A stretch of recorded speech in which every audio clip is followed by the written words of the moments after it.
उसका भूत सदा सदा के लिए उतर जाता है जो मनुष्य पीपल के वृक्ष के नीचे बैठ जाता है। और वो जाग जाता है वर्तमान में, वो जाग जाता है यथार्थ में, वो जाग जाता है अपने अस्तित्व में, क्योंकि पीपल का वृक्ष हर मनुष्य का भूत उतारता है, भूत चढ़ाता नहीं है। कि भूत नाम की कोई चीज संसार में नहीं है, भूत नाम का कोई डर संसार में नहीं है, ना कोई भय है। अगर संसार में कोई है वो आपका मन है, और आपके मन में जो ख्याल आएगा, वो ख्याल अगर गलत होगा तो गलत परिणाम आएगा, और वो ख्याल आपका सच्चा होगा, सत्य होगा तो सत्य परिणाम आएगा। जैसा विचार मन में पैदा करोगे उसके वैसे ही परिणाम आते हैं, और जैसा विचार आपके मन में पैदा हो गया समझ ले जब वैसे ही आपका व्यवहार हो जाएगा। ये मन का खेल है, ये किसी भूत का खेल नहीं है, ये मन का खेल है। मन से अच्छा खेल खेलो, अच्छे परिणाम पाओगे।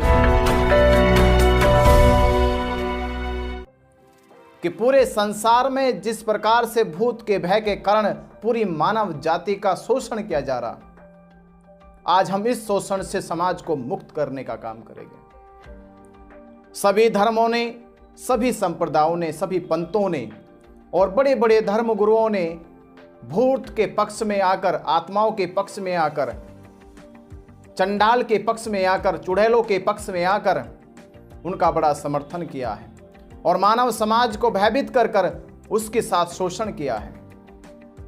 एक छोटी सी कहानी सुन ले पहले। एक छोटे से गांव देहात में, और गांव देहात में पहले ही हमारे समाज में बूढ़े बुजुर्ग लोग, नानी दादियां भूतों की कहानियां सुनाती थी। एक नानी अपने बेटे से एक कहानी सुना रही थी कि बेटा रात के 12 बजे जंगल में नहीं जाना चाहिए, रात के 12 बजे पीपल के वृक्ष के नीचे नहीं जाना चाहिए, क्योंकि पीपल के वृक्ष के नीचे भूत रहते हैं, चुड़ैल रहती हैं, आत्माएं रहती हैं, और इतनी भयानक आत्माएं रहती हैं। अगर कोई 12 बजे रात के उस पीपल के वृक्ष के नीचे चला जाए तो भूत आत्माएं उसे जिंदा नहीं छोड़ेगी। वह लड़का घबरा गया, नानी की बात सुनी, मन ही मन सोचने लगा कि कभी रात के 12 बजे जंगल में नहीं जाऊंगा, पीपल के वृक्ष के नीचे नहीं जाऊंगा, पीपल के पेड़ के नीचे नहीं बैठूंगा। एक दिन क्या हुआ, उसे अपने खेत में पानी चलाना था, और उसके पानी चलाने का जो समय था वो समय था रात के 12 बजे। घर में कोई नहीं था, पानी नहीं चलाएगा तो उसकी फसल सूख जाएगी। मन ही मन विचार कर रहा था कैसे जाऊं। नानी ने कहानी सुनाई है, रात के 12 बजे जंगल में नहीं जाना चाहिए। ये रात के 12 बजने वाली जो घड़ी है, जैसे ही 12 बजते हैं, चाहे दिन के चाहे रात के, मनुष्य की घड़ी का समय समझ ले गलत होना शुरू हो जाता है। मनुष्य के अंदर अलग ही प्रकार की एक प्रकृति पैदा हो जाती है। वो भय की प्रकृति है, वो डर की प्रकृति है, वो प्रकृति है उसके अंदर उसके आत्मविश्वास को कत्ल करने की। ना चाहकर भी उसे जाना ही पड़ा। वह रात के 12 बजे अपने खेत पे चला, और जो कहानी उसकी नानी ने उसके दिमाग में डाली थी, उसके मन के अंदर डाली थी, वो कहानी बार बार रिपीट हो रही थी, बार बार उसके मन को झंझोड़ रही थी, उसके अंदर एक कंपन पैदा कर रही थी। वो कंपन पैदा कर रही थी कि रात के 12 बज चुके हैं, और रात के 12 बज चुके हैं तो आत्माएं जाग गई हैं। भूत चंडाल चुड़ैले रात के 12 बजे ने पेड़ों पे अपना घर बना चुकी है। ये रात के 12 बजे मौत से खाली नहीं है। हिम्मत जुटाकर थोड़ी बहुत कि कहीं अगर मैंने अपने खेतों की फसलों को पानी नहीं दिया तो फसलें सूख जाएगी, फसलें सूख गई, फसलें पैदा नहीं खेतों में होगी तो भूख से मरना पड़ेगा। खेतों में चला गया, पानी चलाने लगा, पानी चला ही रहा था। रात के 12 बजे तो ठंडी ठंडी हवाएं भी चल रही होगी, और हवाएं जब पेड़ों से आती है तो पेड़ों के अंदर एक आवाज आती है, एक अजब किस्म की आवाज आती है। वो सह सह की आवाज आती है, वो आवाज आती है, बड़ी ही डरावनी आवाजें आती हैं। उन डरावनी आवाजों को जब उसने कानों में सुना कानों में सुनता था, उसके अंदर सन्नाटा छा जाता था, शरीर थर थर कांपने लगता था, मन के अंदर ख्याल आता था। नानी ने कहा था रात के 12 बजे नहीं जाना, 11 बजे चले जाना, 1 बजे चले जाना, किसी भी समय चले जाना, 12 बजे मत जाना। 12 बजे समझ लो घड़ी उल्टी हो गई आपकी।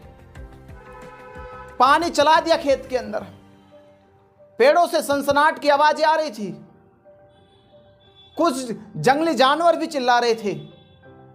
मन के अंदर बस एक ही ख्याल था, अगर किसी पेड़ से भी सै सै की आवाज आए, जंगल से सै सै की आवाजें आए, कोई जंगली जानवर बोले, मन में तो ख्याल आता था कि भूत ही बोल रहा है, आसपास कहीं भूत ही बैठा है, आसपास कहीं ना कहीं आत्माएं मंडरा रही है। जल्दीबाजी में खेत का पानी भरा, सर्दी का मौसम भी था, एक बड़ी सी चादर ओढ़े हुआ था, चादर सर के ऊपर रखी और दौड़ने लगा। रास्ते से दौड़ ही रहा था, जैसे दौड़ रहा था वैसे ही सै सै की आवाजें उसका पीछा कर रही थी, सै सै की आवाजें पीछा कर रही थी। उसके मन के अंदर बार बार कहानियां दौड़ रही थी। रात के 12 बज चुके हैं, भूत तुम्हारे पीछे है, भूत तुम्हारे कदमों के पीछे ही खड़ा है।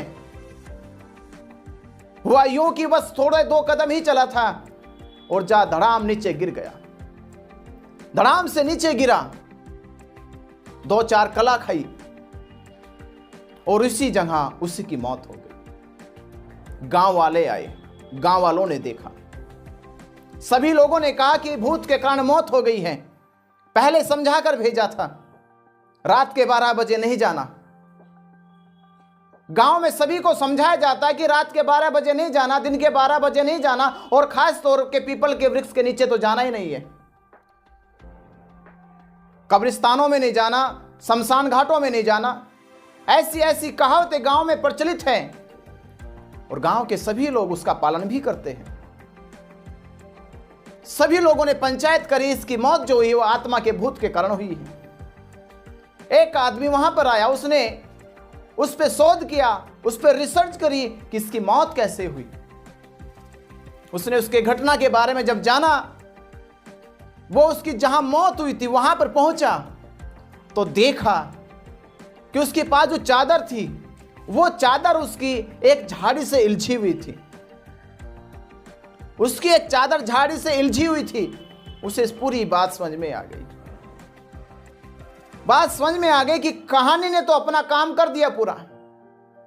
गांव समाज के अंदर जो कहानियां सुनाई गई भूतों की, मौत भूत से नहीं हुई, इसकी मौत इसकी आत्माओं से नहीं हुई, चुड़ैलों से नहीं हुई, मौत इसकी आज गांव में चल रही कहानियों से हो रही है। जो हम कहानियां भूतों की गढ़ रहे हैं, भूतों के विषयों में कहानियां गढ़ी जा रही है और बच्चों को सुनाई जा रही है, मौत उन कहानियों से हो रही है। उसने अपना शोध जब समाज को बताया कि इसने भी कहानी सुनी थी भूत की, और ये जंगल जब गया रात के 12 बजे, मन में बस एक ही ख्याल था, रात के 12 बजे है तो आत्माएं जाग गई हैं, भूत जाग गए हैं, चुड़ैलें जाग गई हैं। हर पल उसके मन में यही ख्याल बना हुआ था कि भूत है। रात के 12 बजे तो पेड़ों से, जंगलों से जानवरों की आवाजें तो आएगी, पर उसे आवाजें वो जंगलों की सुनाई नहीं देगी, वो आवाजें उसे जानवरों की नहीं सुनाई देगी, वो आवाजें सुनाई देगी उसे भूतों की, वो आवाजें सुनाई देगी उसे आत्माओं की। जल्दीबाजी में उसने पानी अब जब खेत में भरा होगा और हड़बड़ा कर जब खेत से बाहर निकल के भागा, उसे लग रहा था जैसे तुम भाग रहे हो, पीछे पीछे सै सै की आवाजें आ रही, तुम्हारे पीछे, कदमों के पीछे भूत भी चल रहा है। कहीं भूत तुम्हारा गला ना पकड़ ले, कहीं भूत तुम्हारा हाथ ना पकड़ ले, कहीं भूत तुम्हारी कपड़ा ना पकड़ ले। यह भय उसके अंदर बना हुआ था। जंगलों में आपने देखा ही है, झाड़ियां होती हैं, कांटे लगे रहते हैं। उसकी चादर एक झाड़ी से इलझी, वो झाड़ी में फंस गई और झाड़ी में जैसे चादर फंसी, उसके मन में ख्याल आया कि तुम्हें भूत ने पकड़ लिया है, तुम्हें भूत ने जकड़ लिया है। तुरंत उसकी हृदय गति रुक गई, वो धड़ाम से वहीं गिरा और वहीं उसकी जान निकल गई, उसने वहीं दम तोड़ दिया। इसके पीछे एक लॉजिक था, वो कहानी, जिस कहानी को उसने मन के अंदर बैठाया था। मौत भूत से नहीं होती, मौत होती है आपके द्वारा चलाई जा रही है कुप्रथा द्वारा भूतों के ऊपर गढ़ी गई कहानियों से। ये मौत हो रही है आपके अंदर बैठा वो अंधविश्वास जिसने आपके मन को जकड़ लिया है। क्योंकि भूत का अर्थ क्या है? भूत का अर्थ है जो अपने वर्तमान को भूल जाता है। आप वर्तमान को भूल गए हैं और खो गए भूतकाल की रूढ़िवादी परंपराओं में, रूढ़िवादी कहानियों में खो गए आप उन पाखंड के अंदर जिन पाखंड में डर छिपा है, भय छिपा है, अंधविश्वास छिपा है और छिपा आपके अस्तित्व को मिटाने का वो रहस्य जो रहस्य भूतों के नाम पे गढ़ा गया है। वर्तमान को जो भूल जाता है उसी के अंदर भूत जाता है। जिसने वर्तमान को गवाया है उससे भूत कभी नहीं छोड़ेगा। और यह कहा जाता है कि भारत देश के अंदर पीपल के वृक्ष के नीचे, पीपल के वृक्ष पर भूत रहता है। अरे पूरी दुनिया के अंदर अगर सबसे ज्यादा इस मनुष्य को ऑक्सीजन देने का काम करता है वो पीपल का वृक्ष है। जिसकी सबसे शुद्ध हवा आती है वो पीपल का वृक्ष है। वो पीपल का वृक्ष है जिसकी वृक्षों में सबसे ज्यादा आयु होती है, सबसे ज्यादा उम्र होती है, वो पीपल का वृक्ष है। और पीपल का वृक्ष क्या प्रतीक है इस देश में, जिसने इस देश को विश्व गुरु बनाने का खिताब दिया है, जिसने पूरी दुनिया को झुकाया इस देश के सामने। वो पीपल वृक्ष के नीचे ही तो बुद्ध ने ज्ञान प्राप्त किया था। उस पीपल के वृक्ष के नीचे ही तो महावीर ने ज्ञान प्राप्त किया था। उस पीपल के वृक्ष के नीचे बैठ के तो नानक को ज्ञान हुआ था। उस पीपल के वृक्ष के नीचे बैठ के तो सतगुरु रविदास को ज्ञान हुआ था। ये पीपल का वृक्ष तो इस देश के अंदर बहुत महापुरुषों को पैदा करने वाला है। इस पीपल के वृक्ष के नीचे बैठ बैठकर एक साधारण मनुष्य भी ज्ञानी मनुष्य बना है। अगर ये पीपल का वृक्ष भारत में ना होता तो भारत कभी विश्व गुरु ना बन पाता। भारत को विश्व गुरु बनाने का अगर किसी में ये खिताब दिलाया है, किसी ने इस भारत देश को महानता दिलाई है तो पीपल का वृक्ष है। और यहां देश के अंदर कहानियां गढ़ी गई है। कुछ पाखंडी लोगों ने, कुछ अंधभक्त लोगों ने पीपल के वृक्ष को भूत का घर बना दिया। भूत का घर समझ लीजिए इसे मैं और समझा दूं। भूत का घर भी ये है वैसे पीपल का वृक्ष। और क्यों है वो समझ लीजिए। क्योंकि पीपल के वृक्ष के नीचे जो मनुष्य बैठ जाता है वो अपने भूत को भगा देता है। उसका भूत सदा सदा के लिए उतर जाता है जो मनुष्य पीपल के वृक्ष के नीचे बैठ जाता है। और वो जाग जाता है वर्तमान में, वो जाग जाता है यथार्थ में, वो जाग जाता है अपने अस्तित्व में। क्योंकि पीपल का वृक्ष हर मनुष्य का भूत उतारता है, भूत चढ़ाता नहीं है। भूत का तो संबंध है पर पीपल का वृक्ष भूत चढ़ाता नहीं है, भूत को उतार देता है।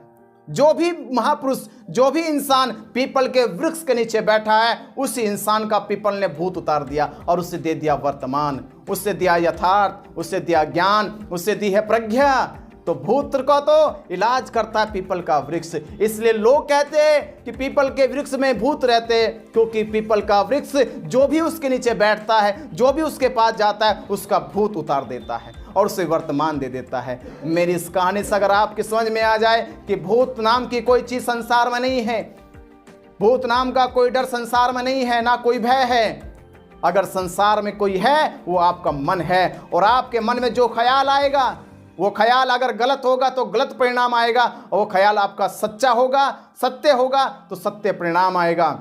जैसा विचार मन में पैदा करोगे उसके वैसे ही परिणाम आते हैं। और जैसा विचार आपके मन में पैदा हो गया समझ ले जब वैसे ही आपका व्यवहार हो जाएगा। ये मन का खेल है, ये किसी भूत का खेल नहीं है, ये मन का खेल है। मन से अच्छा खेल खेलो, अच्छे परिणाम पाओगे। क्योंकि जीवन ने बस यही कहा है, एक बात मेरी ध्यान रखना बस, कि जीवन का छोटा सा सूत्र बता रहा हूं, जन्म और मौत मेरा खेल नहीं, जीवन मेरा खेल है।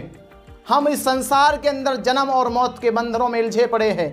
तो ध्यान रखना, जन्म और मौत मेरा खेल नहीं, जीवन मेरा खेल है। मैं खेलूंगा, जी भर के खेलूंगा, जब तक फासले कम ना हो जाए जन्म और मौत के, तब तक खेलूंगा। यही वर्तमान का जीवन जब आप में आ जाएगा तो संसार के सारे भूत चले जाएंगे, सारी आत्माएं उतर जाएगी, सारा पाखंड उतर जाएगा। इसीलिए पीपल का वृक्ष भूत चढ़ाता नहीं, भूत उतार देता है। और पीपल के वृक्ष ने महावीर और बुद्ध और नानक, रविदास, कबीर के भूत उतारे हैं और उन्हें वर्तमान दिया है। इसी से आपका भी कल्याण हो, आपका भी मंगल हो। सभी को नमो बुद्धाय, सभी को नमो धम्माय, नमो संघाय।